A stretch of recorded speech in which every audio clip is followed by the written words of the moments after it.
Hi, I'm Chris Bishop, Managing Editor of Forbes Africa magazine, and welcome to the Forbes Africa Person of the Year 2014. Now, this award is given for the person who, for good or for ill, has had the most influence over the continent throughout the year. I'll never forget that first night in Lagos back in 2011 when we gave the award to Sanusi Lamido Sanusi. The following year, in true Pan-African spirit, we were back in Lagos where we gave the award to a Kenyan, James Mwangi. And last year, we gave the award to a Nigerian here in Nairobi, to Akin Adesina. And this year, we're looking forward to another big name. And I hope you're all thinking about who's going to be Forbes Africa Person of the Year in 2015. Think hard, it could be you.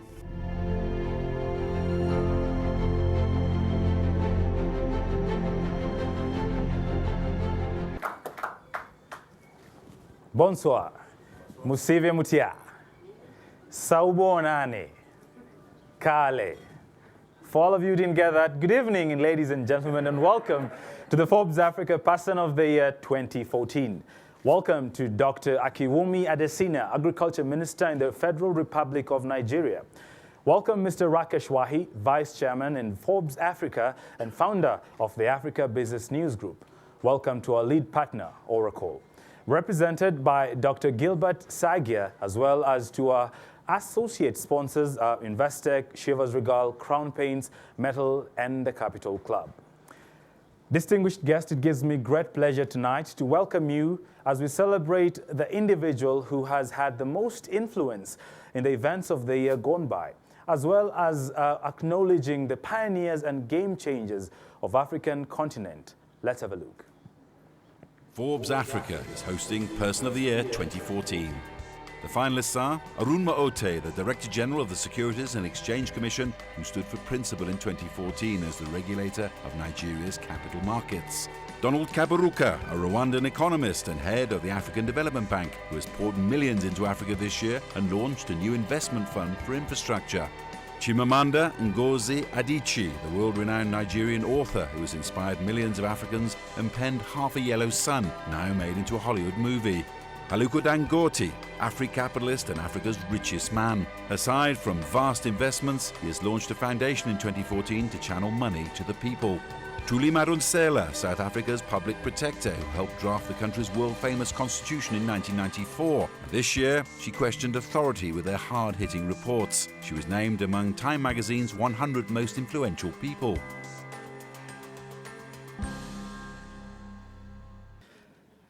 The Forbes Africa Person of the Year 2014 has brought together Africa's business giants, and everyone here tonight sits in this room as a winner and a champion for Africa. ABN values our supporters who have helped us define our goals and see this through to fruition. Let's take a look back at the journey of Forbes Africa Person of the Year with Oracle. We're really proud to be part of Forbes, once more, when it comes to acknowledging the African leaders, because we believe the continent has got very aspirational leaders, very strong leaders that need to be acknowledged. We need to talk more about them. We need to ensure that our next generation of leaders have characters that are visible for them to be able to aspire for that kind of a leadership trait. And therefore, we feel that being part of this is fundamental to also what we believe in as a company in terms of growth of the next leaders. Africa's got great leaders. We need to speak more about them. We're seeing more and more of that happening. Thanks also to Forbes, our magazine as well, is bringing out this generation of leaders out much more. So we really do thank some of the magazines and some of the publications that are bringing this up. And in this context, also from a company perspective, we also look deeply within ourselves in Africa as well, that we broaden our leadership bench as well. We have a policy within the company basically that promotes a culture of a broader bench of leadership, that everyone is a leader. Everyone is a leader in their own right, and not just the managers and those who have that kind of a title. Oracle congratulates all of tonight's nominees and winners and is proud to support the Forbes Africa Person of the Year.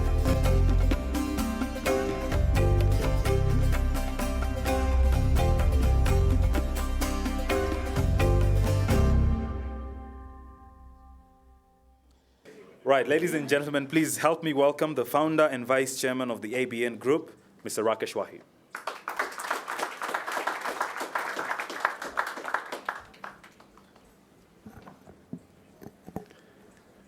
It is indeed an honor for me to welcome you all to celebrate our Forbes Person of the Year 2014.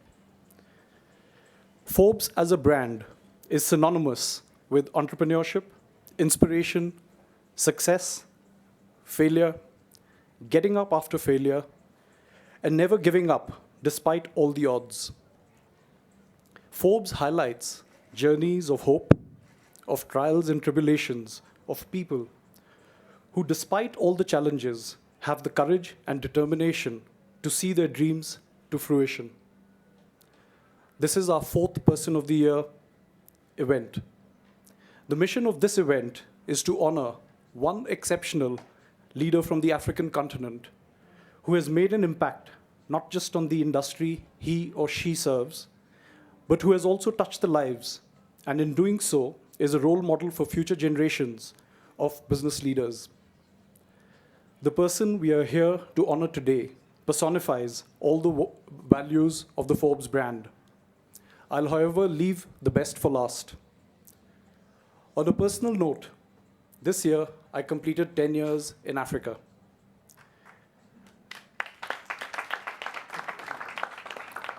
It's been a remarkable and enriching journey of learning and witnessing change. The most important change of this decade has been the change in the perceptions of the African continent. Perceptions are not changed by the turning of a switch. It happens through the collective efforts of leaders and people who have made a difference through their actions, fortitude, and perseverance. We had set out in 2004 on a very difficult journey to change the perceptions of our continent. Through CNBC and Forbes Africa, we have reported on progress, performance, challenges, success, and failure. Our people have told innumerable stories of courage, perseverance, and hope. We are proud to see the outcomes today. I think we all recognize that Africa is not for the faint-hearted. To be successful on the continent, you have to be patient and look at business in the long term. You need to look at the good and take the bad. You cannot get the growth rates of emerging markets and the security or predictability of developed markets. The math in Africa is simple. It is expected that 50% of the population growth in the world over the next 20 to 30 years will come from Africa. This means that 1 in every 4th person in the world is going to be an African. For us, this points towards a market that will be at a scale that we cannot comprehend. What governments have to look at is this coming wave of opportunities and take bold and sometimes unpopular decisions to put in place policies and structures that factor the needs of the future. To be competitive, we need to bring down barriers that prevent African countries from creating a unified marketplace. We need to reform our tax laws and solve basic issues like visas to facilitate mobility of people moving freely across the continent. If government creates an enabling environment, the private sector will play its part in sharing developmental responsibilities. Those that adapt new models of inclusive growth and make their countries investor-friendly will reap fruits of visionary leadership. On our part, as business leaders, we have responsibilities towards the long-term development of our economies.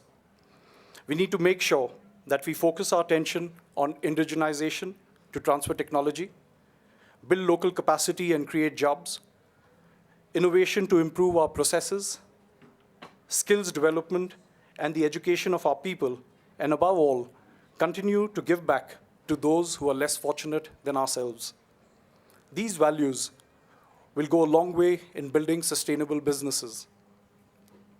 A quick word on our family investments. We currently operate in 22 countries in 3 verticals to include media, education, and IT. In our media investments, CNBC Africa and Forbes Africa are today the most authoritative and influential voice on business and economics on the African continent. We were the first business media company that embarked on a Pan-African strategy and currently report from 15 bureaus in 12 countries across the continent. By 2017, we'll have a point of presence in 20 countries across the African continent. Through our foundation, the ABN Education Trust, we have been developing financial journalism through scholarship programs that we hope to take across the entire continent. We entered the education business in 2007 when I established our first university in Dubai in academic collaboration with Murdoch University from Australia. Last year, I established our first university in Accra, Ghana, in academic collaboration with Lancaster University from the UK. This year, we registered transnational education in Nigeria, where we hope to start our operations in about 24 months. As part of our expansion plans, we carried out a detailed analysis of the African continent and have put together a plan to launch 10 universities across the continent, including 4 campuses in East Africa.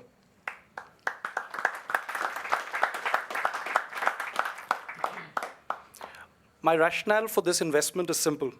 There's no reason why world-class educational institutions and brands cannot be established in Africa. Rather than go overseas, our children should have the option of studying in the continent. This saves foreign exchange and also retains talent in the continent.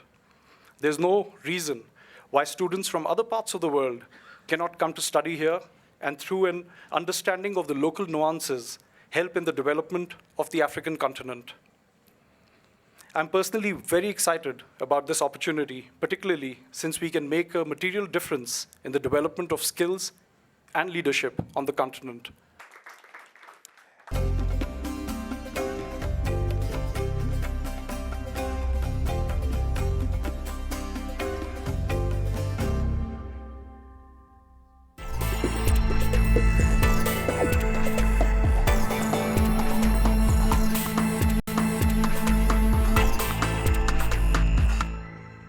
Now, after a great deal of time spent deliberating on the 2014 Person of the Year, I will now call upon Mr. Sid Wahi on stage to help me tell us a little bit more about the voting process of the Forbes Person of the Year award.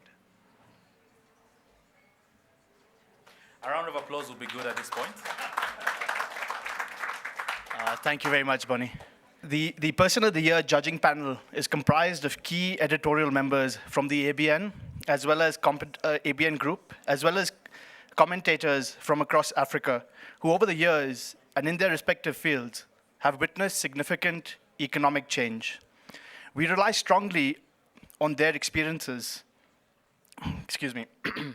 We rely strongly on the experiences of each of our judges to guide them in collectively formulating an opinion that is holistic and fair, and ultimately determines our Person of the Year. Every October, our panel of judges meet to pool their nominees for the Person of the Year, motivating each based on our sole criterion, the individual who, for better or worse, has had the most amount of impact on the events of the year gone by. The meeting involves a deliberation of the strongest candidates with an open vote to determine the top 5 nominees. Then, a voting mechanism is created and open to the public. This counts towards 25% of the judge's final decision. From our perspective, as a business news and media organization, the Person of the Year is focused on socio-economic impact, irrespective of the waves made or the apple carts upset. We ask, what has this individual done for his or her community, country, or even continent, and how they have given their time and resources in the drive for upliftment. From presidents and public servants to entrepreneurs and businessmen, the Forbes Africa Person of the Year, throughout its history, has not deviated in its mandate to identify candidates who stand for making a difference and bear the traits of a true leader. In the past, our judges have selected winners who in their own right have achieved the extraordinary. In 2012, the Person of the Year was Sanusi Lamido Sanusi, and then governor of the Central Bank of Nigeria. He was recognized as a man who stands by his arguments and his integrity, regardless of the harm or obstacles it may pose to him personally. According to the judges, Equity Bank founder, and the Forbes Africa Person of the Year for 2012, James Mwangi, is an example of what it means to make it and overcome the enormous challenges facing the average person in Africa. His influence and contribution to society in a difficult environment is significant. And last year, Akin Adesina, Nigeria's Minister of Agriculture and Rural Development, was named Person of the Year for his vision for Africa being a net exporter of food, thus ensuring global food security. Ladies and gentlemen, I think you are now starting to understand why this event is so important, not just to ABN, but also to Africa. We hope that by acknowledging the great people of this continent, it will inspire others to follow in their footsteps. With that, can we please have another view of the nominees for this year? Forbes Africa is hosting Person of the Year 2014. The finalists are Arun Maote, the Director General of the Securities and Exchange Commission, who stood for principal in 2014 as the regulator of Nigeria's capital markets. Donald Kaberuka, a Rwandan economist and head of the African Development Bank, who has poured millions into Africa this year and launched a new investment fund for infrastructure. Chimamanda Ngozi Adichie, the world-renowned Nigerian author who has inspired millions of Africans and penned Half a Yellow Sun, now made into a Hollywood movie. Aliko Dangote, Afri-capitalist and Africa's richest man. Aside from vast investments, he has launched a foundation in 2014 to channel money to the people. Thuli Madonsela, South Africa's public protector, who helped draft the country's world-famous constitution in 1994. And this year, she questioned authority with her hard-hitting reports. She was named among Time magazine's 100 most influential people.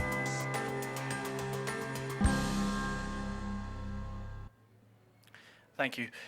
And with that, I'd like to invite up Dr. Adesina and my father, Mr. Rakesh Wahi, to help me give out this award.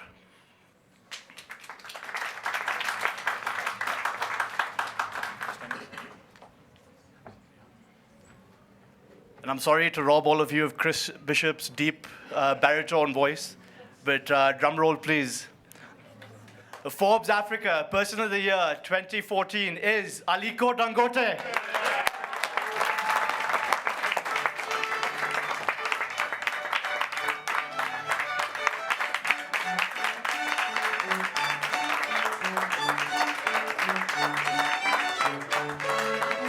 So Dangote, can you please come up on stage?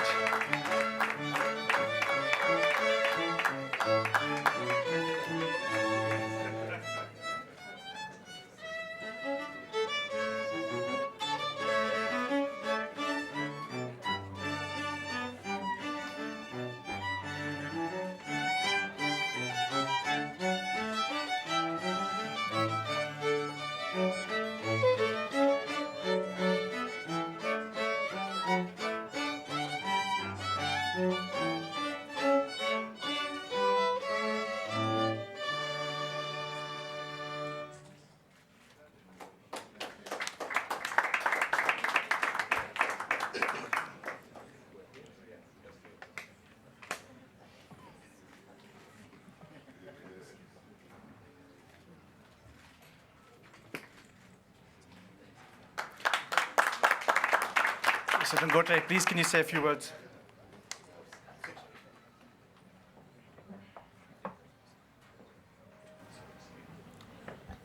Thank you very much, Honorable Dr. Adeomi Adesina, my brother and a friend also. We have one of our former governors here, His Excellency Ni Adebayo. He's not a chief yet, but he was a former governor, Godwin, a good friend of mine. Mr. Rakesh Wahi. First of all, Your Excellencies that are here with us, distinguished ladies and gentlemen, I think I would like us to maybe stand up for just a minute silence for most of the people that we lost in, terrorist attack, especially in Kenya and Nigeria, and also our brothers and sisters that we lost to Ebola.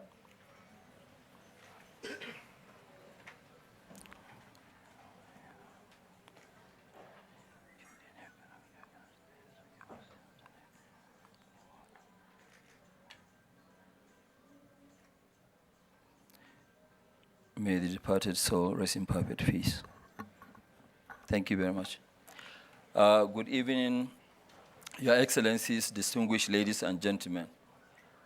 Well, I think it is really a great, surprise. I thought, yes, maybe I would end up winning. I said, okay, well, let me scribble something. And I was supposed to be here with, His Royal Highness, our, Emir, who was the governor of Central Bank, but he couldn't come because we had an issue, which was a terrorist attack in the mosque where he normally leads prayers. So he sent his apologies, and I'm sure he must have contacted you. I would like to start by thanking all those who nominated me for the Forbes Africa Person of the Year. I consider it an honor to be nominated by this for this prestigious award, and I think really I must thank the organizers, Forbes magazine, led by my good friend, Mr. Rakesh Wahi, for the privilege of choosing me as Forbes Africa Person of the Year. My thanks also goes to my family, who have actually given me their unquantifiable support over the years, for allowing me to work hard and travel almost, 300 days out of 365 days in a year. My thanks also, is to my diligent staff for their uncommon dedication to duty, because without them, there's actually no way I will ever be recognized, not only for Forbes Africa, for the other various recognitions that I've received. And then also my fellow Africans for believing in us, and my numerous friends across the globe who are really, who have actually been an inspiration to what I've been doing in life. I would also like to specifically recognize and commend other nominees for making it up to this stage. Their achievements is no mean feat, given the quality of the award. Distinguished ladies and gentlemen, you may agree with me that today's award ceremony is an epoch-making event, and it is coming at a time when Africa is experiencing an economic revolution that has recognized global acclaim. I mean, there's nowhere today when you go, if there's any business meeting or investment meeting, that they won't talk about Africa's, trajectory. And it is real, just as it happened in Asia. We at Dangote Group have actually been part of this revolution because we believe quite strongly in the potentials of Africa. That is why today we have operations in 16 African countries, and we are continuously going to go more than that. We target in the next 2 years, we'll double that number. We'll continue to expand our footprints across the continent because we believe it is only we, the Africans, ourselves, that can make Africa great. We will not wait for any other, whether Americans, Chinese, or whatever, to make Africa great for us. So we, the Africans, we must lead for the others to follow. And I think it's possible. We'll make it done. Of course, there are challenges, but which are not unsurmountable as long as we stay united and resolved to overcome them.